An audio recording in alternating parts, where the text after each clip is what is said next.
ದೇವಸ್ಥಾನದಲ್ಲಿ ಪೂಜಾರರು ಸರಿಯಾಗಿ ಕೆಲಸ ಮಾಡ್ತಾಯಿಲ್ಲ. ಬೆಳಿಗ್ಗೆ ಬಾಗಿಲು ತೆಗೆದ್ರೆ ಸಾಯಂಕಾಲ ತೆಗಿಯಲ್ಲ, ಸಾಯಂಕಾಲ ತೆಗೆದ್ರೆ ಬೆಳಗ್ಗೆ ತೆಗಿಯಲ್ಲ.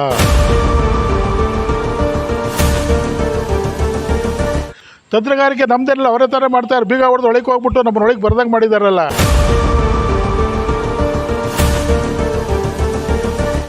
₹1 ಕೋಟಿ ಕಮಿಷನ್ನು ಜಯರಾಮನಿಗೆ, ₹1 ಕೋಟಿ ದೇವಸ್ಥಾನಕ್ಕೆ.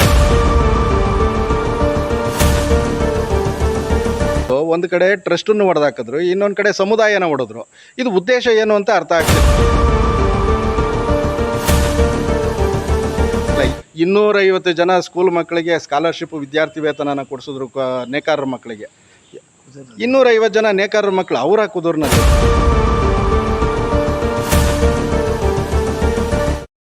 ಕುದೂರಿನಲ್ಲಿ ಮೊಟ್ಟ ಮೊದಲನೇದಾಗಿ ನಮ್ಮ ಜನಾಂಗಕ್ಕೆ ಕೇಸು, ಕೋರ್ಟು, ಪೊಲೀಸ್ ಸ್ಟೇಷನ್ನು ಅಂತ ತಂದವರೇ ಅವ್ರ ಕುಟುಂಬದವರು.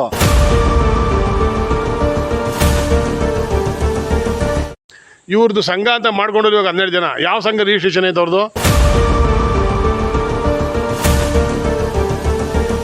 ಬೀಗ ಪ್ರಕಾಶ್ ಅವರೇ ಅವತ್ತು ತಂದು ಬೀಗ ತೆಗೆದಿದ್ದು ನಾವು ಕಣ್ಣಾರ ನೋಡಿದ್ದು. ರಾಮಚಂದ್ರಣ್ಣವರು ನಾವಿಬ್ಬರು ನೋಡ್ದು.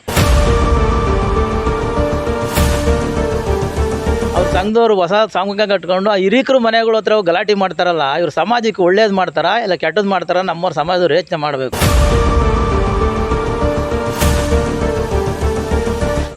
ಅತಿಕ್ರಮ ಪ್ರವೇಶ ಮಾಡಿ ಅದನ್ನು ಹೈಜಾಕ್ ಮಾಡೋದೇನಿದೆ? ದೇವಸ್ಥಾನ ಹೈಜಾಕ್ ಮಾಡಿದ್ದಾರೆ. ದೇವಸ್ಥಾನ ಹೈಜಾಕ್ ಮಾಡೋದೇನಿದೆ?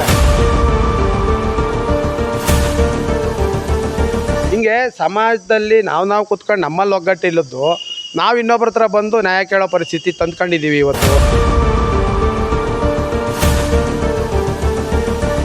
ಯಾಕೆ ಇದು ರಾಜಕೀಯ ಮಾಡ್ತಾ ಇದ್ದೀರಾ? ದೇವಸ್ಥಾನದಲ್ಲಿ ಬಂದು ದೇವಸ್ಥಾನದ ರಾಜಕೀಯ ಯಾಕೆ ಮಾಡ್ತಾ ಇದ್ದೀರಾ ಅಂತ ಅಂದ್ಬಿಟ್ಟು ನಾನು ಹೇಳ್ಕೊಂಡು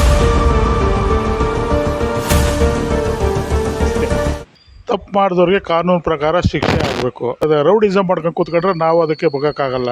ನಾವೇನು FIR ಮಾಡಿಸ್ತೀವಿ. ಅದೇನೋ ಕಾನೂನು ಪ್ರಕಾರ ಏನಾಗ್ತದೋ ಅದು ತೊಗೊತೀವಿ ನಾವು.